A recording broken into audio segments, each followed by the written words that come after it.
Hello everyone, welcome back. It is Sunday, December 30th, 2018. And today's video we're going to talk about something that's been an issue all year. I guess it was Friday. Yeah, Friday. We got 3 or 4 inches of rain. And this stream right here is the Cane River. It flows off of headwaters off of Mount Mitchell, the highest point east of the Mississippi. And we farm just a couple hundred yards downstream on the left side. And maybe a quarter of a mile down there. This is actually a county park I'm standing in. And they've got walking trails and stuff. But this year, this river has been out in here 3 times, 2018. Now, this river does get out here. I've seen it out several times in my lifetime. Usually from dying tropical storms. Mount Mitchell, like I said, highest point east of the Mississippi. Tropical storm lands in the Gulf or in the Atlantic. A lot of times it will go up, hit the mountains, drop a ridiculous amount of rain on the Black Mountain Range, and the water will drain either off the western side of Mount Mitchell is drained by the Cane River, and the eastern side is drained by South Toe River, which both empty down through the county which we live in, Yancey County. But I read somewhere the other day that Mount Mitchell this year was well over 100 inches in rain.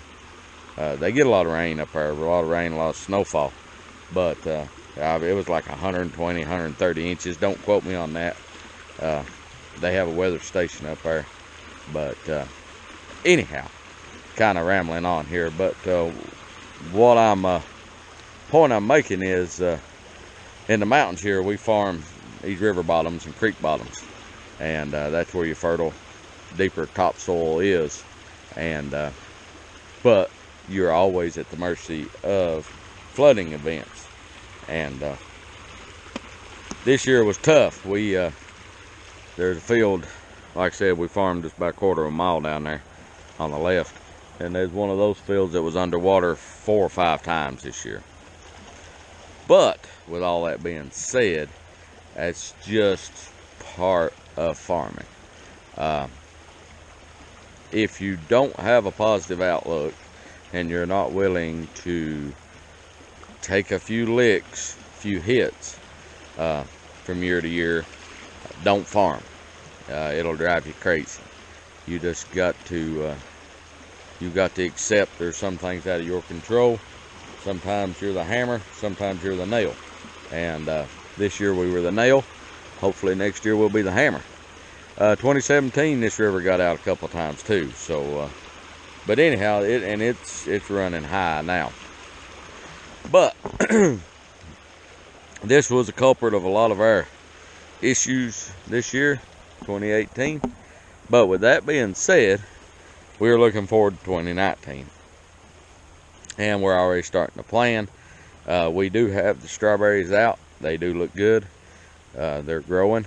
Well, they're not growing now, but they look well. Strawberries are out, so that'll be an early season cash flow, hopefully.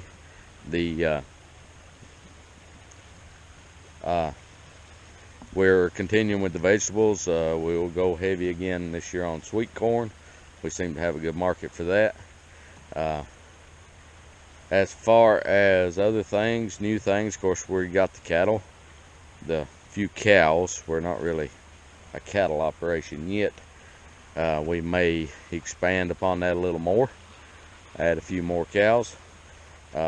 Just depends. Cows are cheap right now. And I will go ahead and say this. It has always been a mystery to me, and I'm gonna walk right over here next to the river. when I was a boy, I used to come down here and catfish. But it had always been a mystery to me. And as a rule of thumb, a lot of folks will get into the cattle business when they're high and get out when they're cheap. When the commodity is cheap, that's a buyer's market. That's time to get in. When things are high, is a seller's market.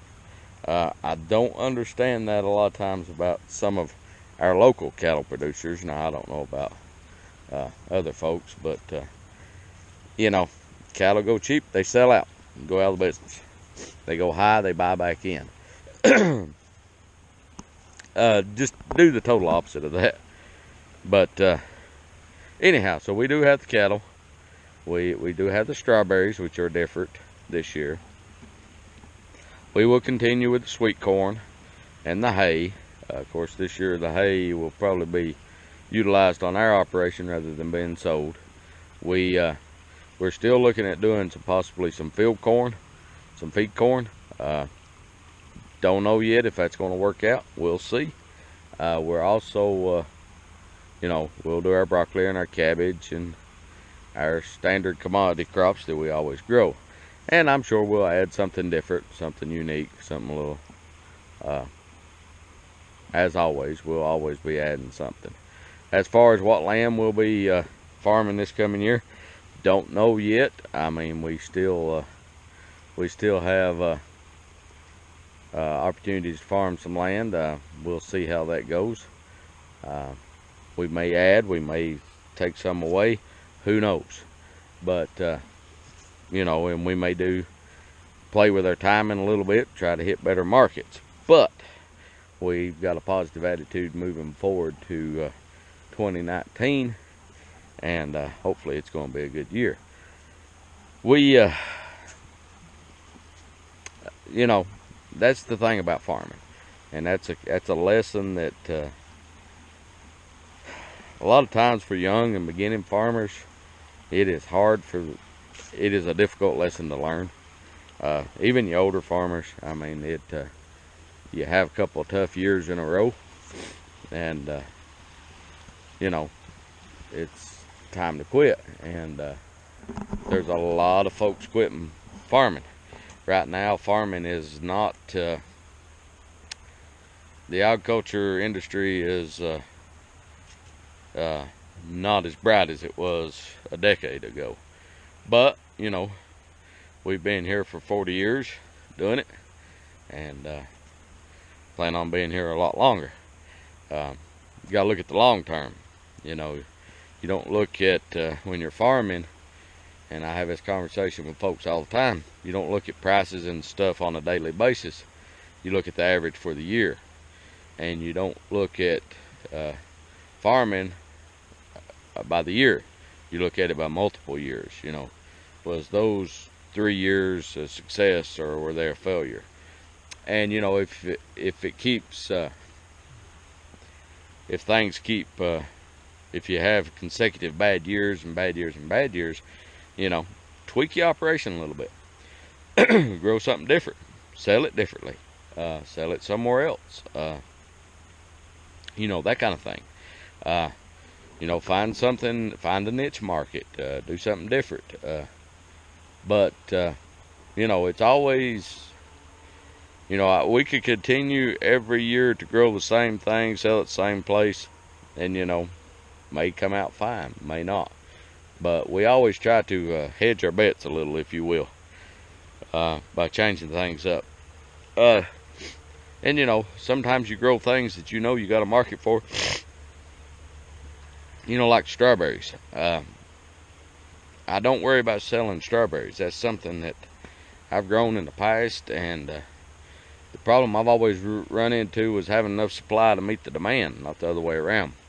So, you know, strawberries, if they make, you know, a late frost though, and we, you know, knock the blooms off of them, and we may be up the creek. That happens. But we'll try to hedge our bets there. We'll put roll covers over them or whatever, try to do some frost protection on them, things like that. But kind of my point is, we've had 2 bad years in a row. Now, when I say bad years, we didn't make what we wanted to make. You know, whether we didn't go bankrupt, but you know, we may have a third bad year in a row. We may have a fourth or a fifth, but then again, we may have 4 or 5 really good years in a row. So if you're a farmer, you know, you've got to learn that there's going to be ups and downs farming, and that's just the way it is. That's just like the river here behind me. It may be 10 years before it gets out of its banks again. You know, early 2000s, I've seen it out 4 or 5 times there in a row, and then we went 10, 15 years, it didn't get out. So, you know, who knows? It's just part of it. But that's enough ramblings. That's a little peek to what's coming in 2019. You can see the river was well over into that corn there. I hope you can see it. That was a patch of silage corn that the river's been in 3 or 4 times. They didn't want to cut it for silage after the river got in it, so they've been trying to pick it to sell as ear corn, and it just has not been dry enough for them to pick it. And here we are at the end of December, and they've still not got it picked. It's wet, the ground's wet, but that's kind of where we're at. And you know, if you like what we're doing, please subscribe, hit that little notification bell so you'll know when we post a video. May not be the most exciting things. The goal is, you know, I'm not trying to change anyone's mind or life or anything like that. I'm just trying to give everyone a peek into the life of a real small part-time farmer. And I mean, it's real. It's this is what it is, and this is the way we approach it. This is the way we do it. Is it right? It's the way we do it. Is it